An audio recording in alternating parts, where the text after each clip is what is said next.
आंदोलन खत्म हो चुका। चाहे भी तो उस आंदोलन का कोई मतलब नहीं है कि वो कहें ब्रजभूषण सिंह की गिरफ्तारी, कोई मतलब ही नहीं गिरफ्तारी का। सो सरकार ने जो ये षड्यंत्र किया है, और इस षड्यंत्र में जो दलाल, अब मैं उनको दलाल ही कहूंगा, जो सरकार की तरफ से दलाल शामिल हैं, जिन्होंने बहन बेटी की इज्जत आबरू का सौदा किया है और सौदा करके ये आंदोलन पूरे से खत्म कर दिया है। मैं समझता हूं ये बहुत गंभीर स्थिति है। और 9 तारीख से पहले ये सब कुछ हो गया कि गृह मंत्री से अंधेरे में मिले और उसके बाद में सब आंदोलन खत्म कर दिया। तो कौन है इस बात का दोषी? कौन है बहन बेटियों की इज्जत आबरू का सौदा करने वाला? इस देश के जो वो लोग ईमानदारी से इस आंदोलन में शरीक थे, साथ थे और चाहते थे कि बहन बेटियों को न्याय मिले, अपराधी को सजा मिले, अपराधी गिरफ्तार हो, उस पूरे आंदोलन को बेचने वाले वो दलाल कौन है सरकार के?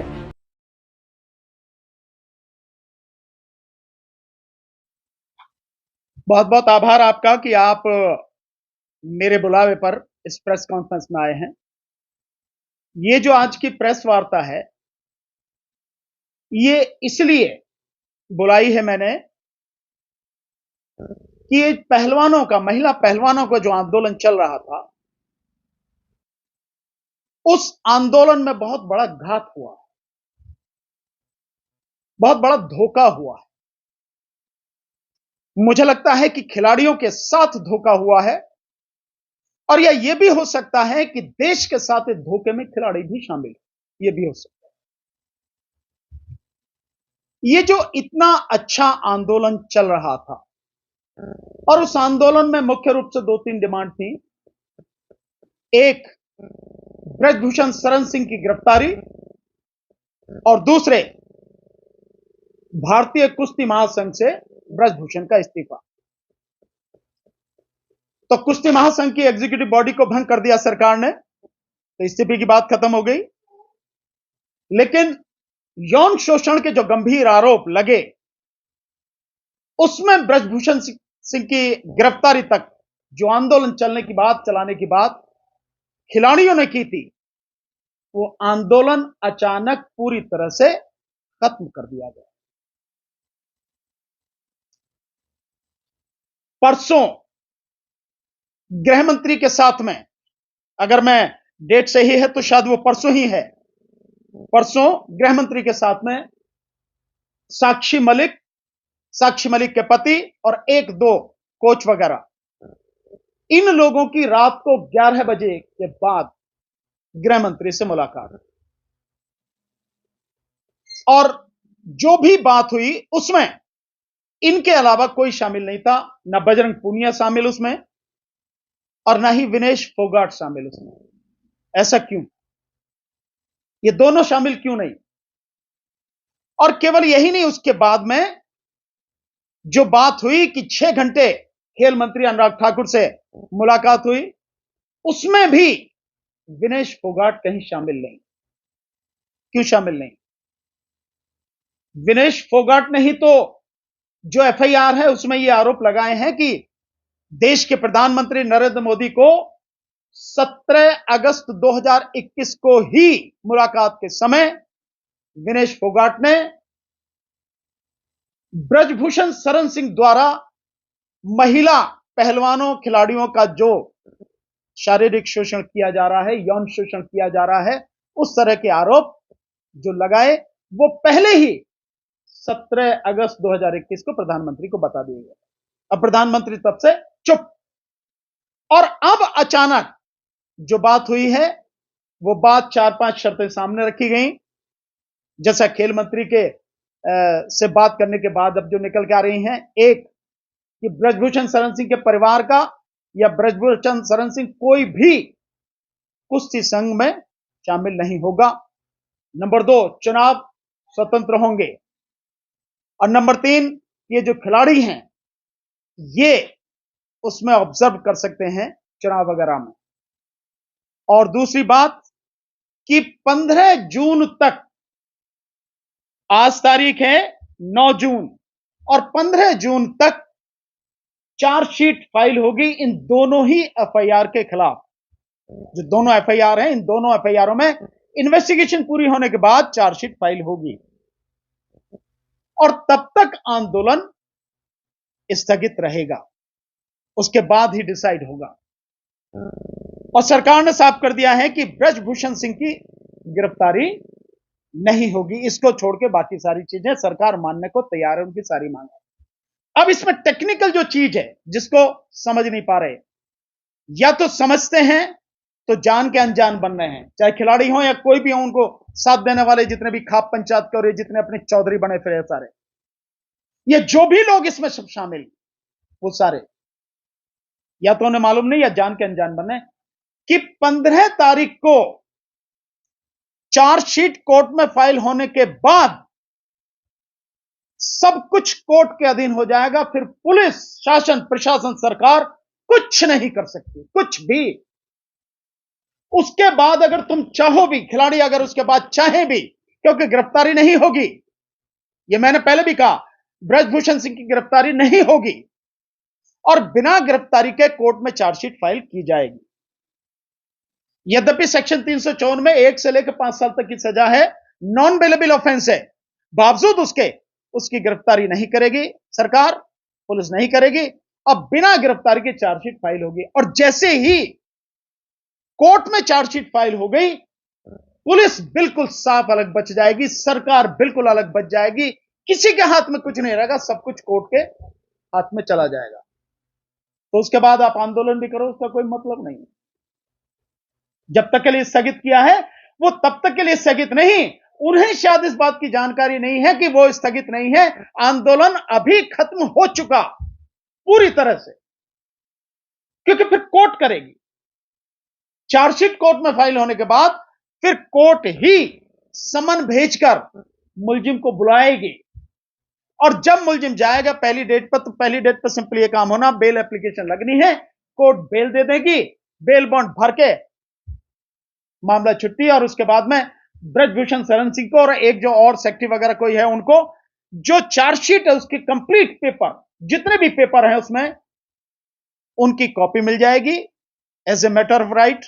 कॉपी मिलने के बाद में उसकी एक डेट स्क्रूटनी की, अगर कोई पेपर कम है या साफ नहीं है तो उसके लिए वो एप्लीकेशन लगाएंगे, एप्लीकेशन लगा के उन्हें मिल जाएगा और फिर वो चार्ज पे आर्गुमेंट के लिए लगेगी। यह है कोर्ट का प्रोसीजर। तो जैसे ही कोर्ट में फाइल होगी, खत्म कहानी, आंदोलन खत्म हो चुका।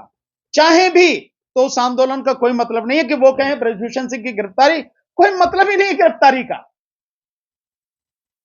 सो सरकार ने जो ये षड्यंत्र किया है, और इस षड्यंत्र में जो दलाल, अब मैं उनको दलाल ही कहूंगा, जो सरकार की तरफ से दलाल शामिल हैं, जिन्होंने बहन बेटी की इज्जत आबरू का सौदा किया है और सौदा करके ये आंदोलन पूरे से खत्म कर दिया है। मैं समझता हूं ये बहुत गंभीर स्थिति है, क्योंकि जिस तरह से पहलवान जनवरी में आए और उसके बाद फिर अप्रैल में बैठे, 23 अप्रैल से, और उसके बाद में जो आंदोलन चला और पूरे देश को जो उन्होंने कहा कि भाई हमारा साथ दो, और पूरा देश साथ में आया। और हरिद्वार में 30 तारीख को, 30 मई को जब वो अपने मेडल विसर्जित करने गए और नरेश टिकैत ने कहा कि भाई हमें 2 और 5 दिन का समय लिया, और 5 दिन के समय के बाद वो सौगढ़ या कौन सा सारंग है, कहां पे वहां मीटिंग हुई, सोरंग, वहां पे मीटिंग हुई खाप पंचायतों की। फिर अगले दिन खाप पंचायतों की मीटिंग हुई वहां पे कुरुक्षेत्र में, वहां क्या है 9 तारीख का समय दीजिए, और 9 तारीख से पहले यह सब कुछ हो गया कि गृह मंत्री से अंधेरे में मिले और उसके बाद में सब आंदोलन खत्म कर दिया गया। तो कौन है इस बात का दोषी? कौन है बहन बेटियों की इज्जत आबरू का सौदा करने वाला? इस देश के जो वो लोग ईमानदारी से इस आंदोलन में शरीक थे, साथ थे और चाहते थे कि बहन बेटियों को न्याय मिले, अपराधी को सजा मिले, अपराधी गिरफ्तार हो, उस पूरे आंदोलन को बेचने वाले वो दलाल कौन है सरकार के? इज्जत आबरू का सौदा करने वाले सौदागर कौन है? उनका चेहरा लोगों के सामने जरूर आना चाहिए। तो मैं जो आपको बताना चाह रहा हूं लीगल, कि जैसे ही कोर्ट में जाएगा, खत्म कहानी, किसी के हाथ में कुछ नहीं रहेगा, ना पुलिस के हाथ में, ना सरकार के हाथ में। तो यह आंदोलन खत्म कर दिया गया और बहुत गंभीर स्थिति है अगर ऐसा ही होता रहे। मैं अपने जीवन में करीब 5 आंदोलन 5 आंदोलनों को देखा है मैंने। इसी तरह से दलालों के द्वारा सौदेबाजी होते हुए एक आंदोलन 2017 में नवंबर दिसंबर में उत्तर प्रदेश में किया था, आंगनवाड़ियों का, पूरे प्रदेश में था बड़ा जबरदस्त। जो लोग लीड कर रहे थे उन्होंने ही उसका सौदेबाजी की, खत्म कर दिया। कोर्ट का, वो भी कोर्ट का सहारा उसमें लिया गया था। उसके बाद में मैंने आंदोलन देखा, किसान आंदोलन। किसान आंदोलन को भी जिस तरह से दिया सब कोई जानते हैं।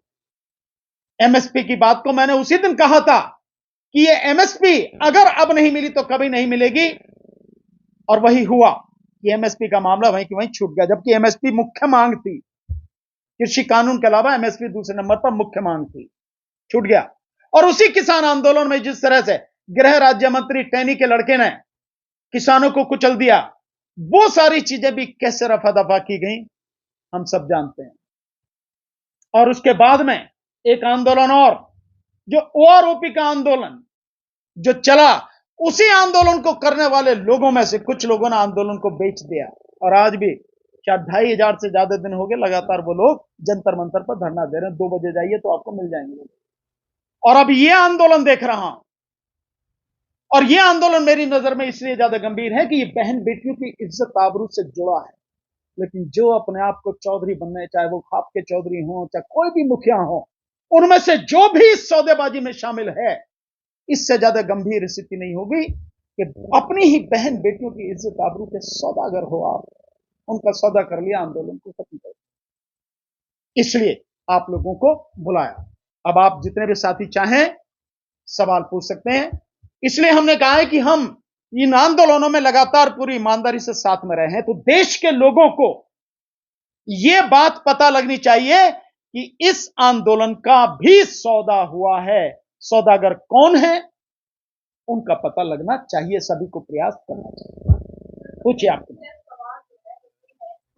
आंदोलन एक मेन कड़ी होती है, अब माइनर ने भी अपना केस विड्रॉ कर लिया, उसके फादर से जो है वो अलग के बयान आ रहे हैं, उसको लेकर क्या है, ये भी एक कोशिश की गई कि तो छुपाने की बात।